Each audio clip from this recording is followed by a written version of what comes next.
এত রক্তের বিনিময়ে জনগণের প্রত্যাশিত শক্তিশালী গণতন্ত্রকে ফিরাবই ইনশাআল্লাহ।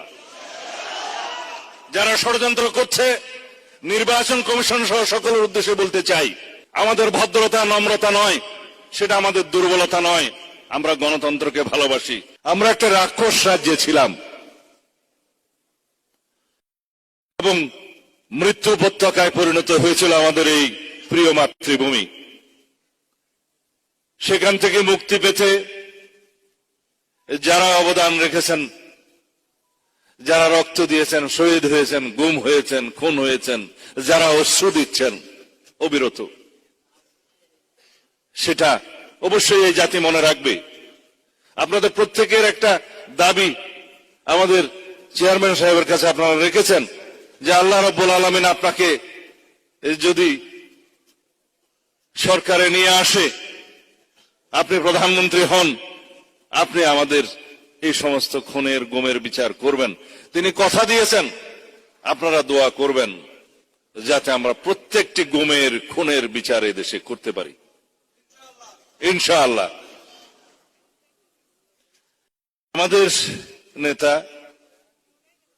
শহীদের কবর জিয়ারতের মধ্য দিয়ে তার প্রথম সফর শুরু করতে চেয়েছিলেন। রংপুরের আবু সাঈদের কবর জিয়ারত করবেন, পুষ্পমাল্য অর্জন করবেন, বিনম্র শ্রদ্ধা জ্ঞাপন করবেন। কর্মসূচি ঘোষণা হলো। নির্বাচন কমিশনের অনুরোধে আমরা শান্তির জন্য আমরা সেই কর্মসূচি স্থগিত করলাম।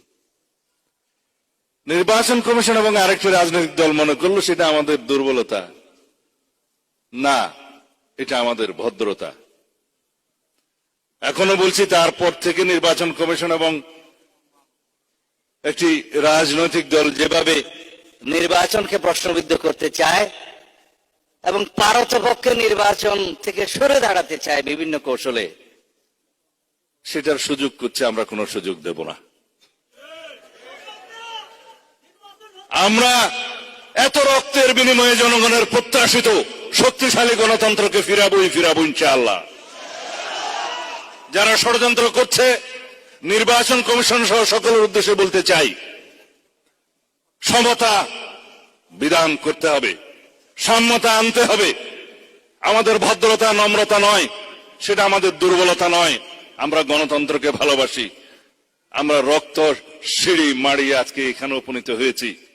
সুতরাং মনে রাখতে হবে, যারা গণতন্ত্রের এই উত্তরণের পথকে কণ্ঠকাকীর্ণ করতে চায় তাদেরকে মনে রাখতে হবে, আমরা গণতন্ত্রে ফিরবই ইনশাআল্লাহ। কোন রকমের সুযোগ আপনাদেরকে দেব না। তবে এটা আমাদের ভদ্রতা নয়, নম্রতা নয়, এটা আমরা হুঁশিয়ার করে দিতে চাই, কোন রকমের ষড়যন্ত্র আপনারা করবেন না।